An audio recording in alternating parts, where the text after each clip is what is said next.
তো দেখো বন্ধুরা, সকালে ঘুম থেকে উঠেই যে কাজে লেগে পড়েছি। তো রোদ উঠে গেছে, কাজ করতেও আর কোনো অসুবিধা নেই। তো তোমার তো দেখলেই জামা কাপড় ভিজিয়ে রেখেছিলাম। তো যে বাজার থেকে আসলাম, এসে রাতে জামা কাপড় ভিজিয়ে রেখেছিলাম, বেড কভার, বালিশের ঢাকনা, এগুলো। তো যেগুলো ছেলেকে মানে সকালে খাইয়ে নিয়ে ওকে একটু রোদে বসালাম, বললাম যে একটু বই নিয়ে বসুক, আর মানে রোদটাও গায়ে লাগবে আর বসেও থাকবে বই নিয়ে। তো ওকে বসিয়ে রেখে আমি এই যে জামা কাপড়গুলো ধুয়ে মেলে দেব। তো জামা কাপড় ধুতে ধুতেই ভাবলাম যে সকালের মানে ছেলের খাওয়া যেহেতু হয়ে গেছে, আর তো কোনো অসুবিধা নেই। তো আমি আগে ঘরের কাজগুলো করে নিই। তো ঘরের কাজ বলতে খাটের নিচ আর বিভিন্ন এই কোনা কাচি যেগুলো থাকে, তো সেগুলো ঠিকঠাকভাবে মানে পরিষ্কার করা হয়। রোজ তো আর করা হয়ে ওঠে না সেভাবে, তো মাঝে মাঝেই করা হয়। তো যেহেতু পুজো, বাড়ি ঘর তো সব কিছুই পরিষ্কার পরিচ্ছন্ন করে করতে হয় পুজোর আগে। তো তার জন্য মানে জামা কাপড়গুলো ধুয়ে তো ওগুলোই করছিলাম। তো এদিকে দেখো, আগে বালিশের কভারগুলো মেলে দিলাম। আর বেড কভারটা যেহেতু মানে বাড়িতে দেওয়া যাবে না, বাড়িতে জায়গা নেই, তো বাইরে দিতে হবে। তো এই দেখো, বেড কভারটা ওগুলো মেলে দিয়ে বেড কভারটা ধুয়ে নিয়ে যে বাইরে গিয়ে দিয়ে আসলাম। হ্যালো বন্ধুরা, গুড মর্নিং সবাইকে। কেমন আছো তোমরা সবাই? আশা করি ভালোই আছো। তো আজকে আরেকটি নতুন ভিডিও নিয়ে তোমাদের সামনে হাজির হয়ে গেলাম। তো মানে হাঁপিয়ে গেছি সকাল সকাল এই অবস্থা। তো এখন যে পুজো দিয়ে আসলাম, বাজে 10টা। তো উঠে তো দেখলেই তোমরা জামা কাপড় এগুলো কালকে ভিজিয়েছিলাম, ওগুলো ধুলাম। আর সবথেকে বড় কথা হলো, ঘরে আজকে যে যেহেতু পরে আর সময় হয় না, তাই সকালেই করে নিলাম খাটের নিচ, আলনাটা, তারপরে যা যা আছে একদম সব কিছু ঝেড়ে টেরে, খাটের নিচ ঝেড়ে টেরে সব পরিষ্কার করে বেরিয়ে এই যে স্নান করলাম। তো ওগুলো তো আর দেখানো যায় না, কারণ প্রচণ্ড ধুলা নোংরা এগুলো বেরোচ্ছে, ফোন কোথায় থাকবে না থাকবে, মানে তার জন্য আর শেয়ার করলাম না। জানোই তো ঘর দুয়ার ওরকম ঝাড়াঝাড়ি হলে কেমন নোংরাটা হয়। তো করে যে স্নান করে আসলাম, স্নান করে পুজো দিয়ে আসলাম। তো এখন যাই রান্নাঘরে, মাছ এনেছে আজকে। তো আজকেও মাছ এনেছে, বাটা মাছ এনেছে। তো তাড়াতাড়ি করে রান্নাটা করে নিই। রান্নাঘরেরও কাজ আছে, টেবিলগুলো পরিষ্কার করতে হবে, আবার বাইরেও একটু কাজকর্ম আছে, মানে কি বলবো, খুবই ব্যস্ততা। তো ঠিক আছে বন্ধুরা, মানে দেখো না, কথা বলছি একদম মনে হয় হাঁপিয়ে গেছি, এরকম অবস্থা কাজ করতে করতে। তো এখন আগে রান্নাটা সেরে নিই। তো ঠিক আছে, পাশে থাকো বন্ধুরা। তো আজকের ভিডিওটা আশা করি তোমাদের খুব ভালো লাগবে। তো থাকো, তোমরা দেখতে থাকো। তো দেখো, ও তো বেরিয়েছিল কুচবিহার যাওয়ার জন্য, আর গেছিলেও। তো যাওয়ার আগে যে সব পরিষ্কার করছে। এই কয়দিন তো সেরকমভাবে সময় পাইনি করার। তো ঠাকুর ঘরের সামনেটা আর যেগুলো মানে জঙ্গল হয়েছিল সেগুলো পরিষ্কার করছে। আর এদিকে আমি তাড়াতাড়ি সবগুলো কাজ টাজ করে এসে স্নান পুজো করে যে রান্না বসিয়ে দিয়েছি।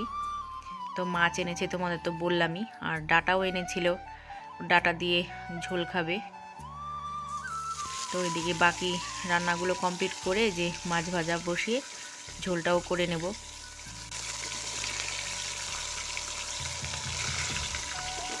তো খুব তাড়াহুড়োতেই আজকে রান্না করেছি, যেহেতু রান্নার পরেও অনেক কাজ করতে হবে, তো তার জন্য অনেক তাড়াহুড়ো করেও কাজ করছি।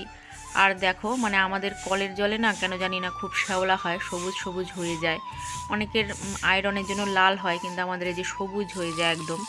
তো সেগুলো একটু ভালো করে মানে ঘষে ঘষে না তুললে পরিষ্কার হয় না। তো তারপরে দেখো, ওইদিকে ওই কাজ করছে, আর আমি এদিকে মাছের ঝোলটাও বসিয়ে দিয়েছি।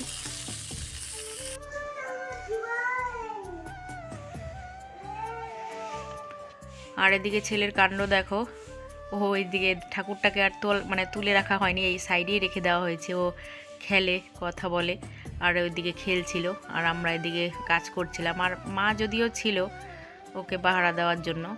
আর এদিকে দেখো, ওর দেখতে দেখতে মাছের ঝোলও হয়ে গেছে। তো ওইদিকে মাছের ঝোলটা নামিয়ে দিয়ে আর দেরি করিনি। ওইদিকে মাকে বললাম ছেলেকে স্নান করিয়ে দাও। তো স্নান করিয়ে ওকে খাইয়ে ঘুম পাড়িয়ে রেখে আসলাম, কারণ ও না ঘুমালে পরে মানে কোনো কাজই ঠিকঠাকভাবে করতে পারি না। কারণ ও হয়তো আমার কাছে আসতে চায়, বা কাজ করতে দেখলে ও সেগুলো জল ধরে, বা বোঝোই তো একটা ছোট বাচ্চা যেরকম হয়। তো তার জন্য ওকে যে ঘুম পাড়িয়ে রেখে এসে তারপরে যে কাজগুলো করছি।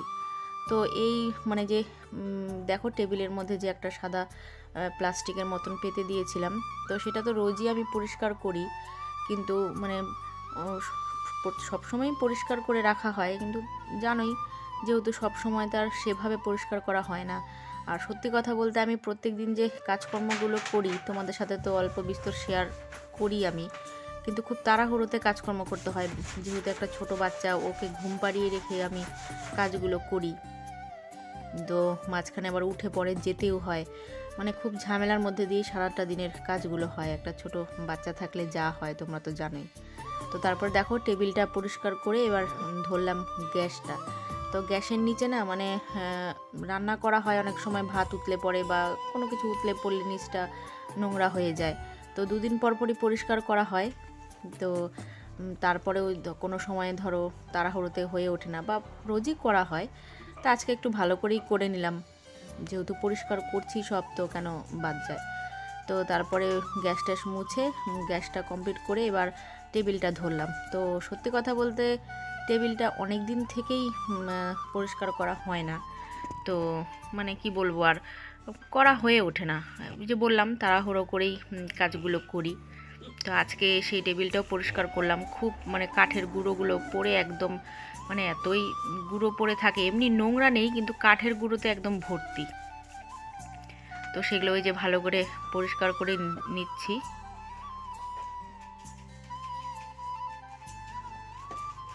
তো যেগুলো ঝেড়ে টেড়ে পরিষ্কার করে আবার ভালো করে সব গুছিয়ে রাখলাম।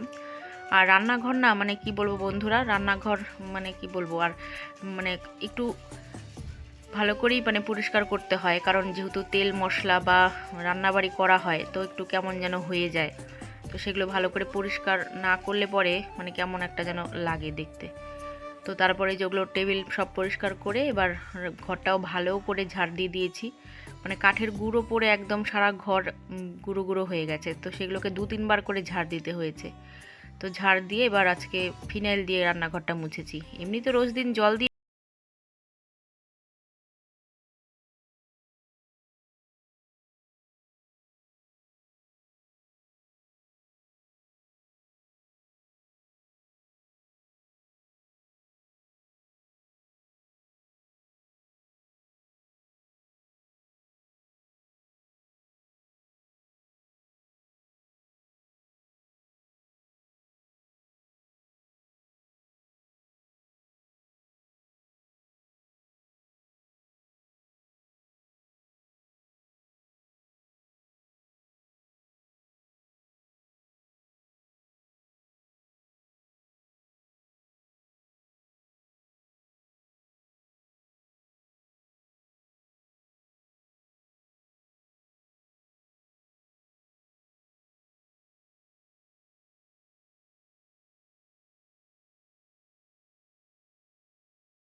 একদম মা গিয়েই বলে আসবে। তো বেশি লোকজন না, আশেপাশে পাড়ার লোকজনই আর আত্মীয় স্বজন টুকটাক, এদেরকে নিয়েই পুজোটা এবার সারা হচ্ছে। তো হাতে আর একদিন সময় আছে, জানি না কি হবে, আর টেনশনও হচ্ছে খুব। তো যাই হোক, তো ঠিক আছে, পাশে থাকো তোমরা, আমি কাজ করতে থাকি। আজকে আর বসার মতন সুযোগ পাওয়া যাবে না, যদি ও না আসে তাহলে দোকানটাও খুলতে হবে। তো মানে কি বলবো, আর বেশি ধকল হয়ে যাচ্ছে এরকম অবস্থা। তো ঠিক আছে, পাশে থাকো তোমরা, দেখতে থাকো, পরে আমি তোমাদের সাথে আবার কথা বলছি। তো তোমাদের বন্ধুরা বললাম না যে আজকে বসার মতন মানে সময় সুযোগ নেই।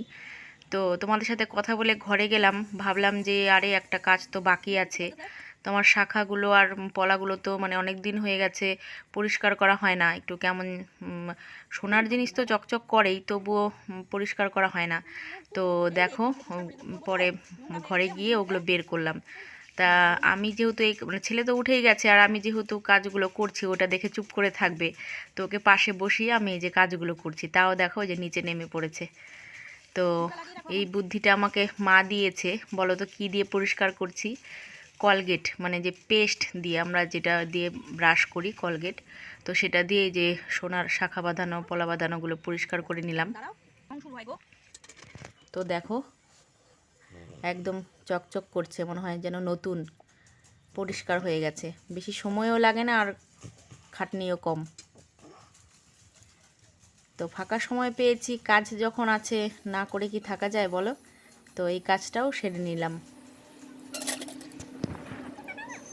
তো শুভ সন্ধ্যা বন্ধুরা। তো ওই দেখো যে দোকান খুলে বসলাম। তো দোকান খুলে বলতে ও যে বললো, তোমার তো বললাম যে ও বলে গেছে দেরি হলে পরে খুলতে, তো তো আসবে একটু পরেই। তো এসে যে সন্ধেটা দিলাম, তো যে একটু বসলাম এখন, তো আসলে পরে বাড়ি চলে যাব। তো তারপরে ছেলে ঘুমালে পরে তারপরে আর একটু কাজ আছে, সেগুলো করবো। আর একটু বাকি আছে, কালকে কমপ্লিট হয়ে যাবে। একদিনে তো আর সব কিছু করা যায় না। আর একদিন আজকে তোমাদের সাথে অনেক কিছুই শেয়ার করে ফেললাম। আর মানে সারাটা দিন এতটাই ধকল গেছে, শরীর আর মানে নিচ্ছে না। এখন মনে হয় একটু শুতে পারলে ভালো হতো, কিন্তু এখন তো আর শোয়া যাবে না। আর একটু কাজও আছে, শুতে শুতে একবারে সেই রাতে। যাই হোক, তো বন্ধুরা আজকের ভিডিওটা কন্টিনিউ করছি না, এই পর্যন্তই থাকলো। ভিডিওটি ভালো লাগলে অবশ্যই লাইক কমেন্ট শেয়ার করবে, চ্যানেলটিকে সাবস্ক্রাইব করে দেবে। তো আজকের মতন এখানেই থাকলো, নেক্সট ভিডিওতে দেখা হচ্ছে। আজকের মতন টাটা।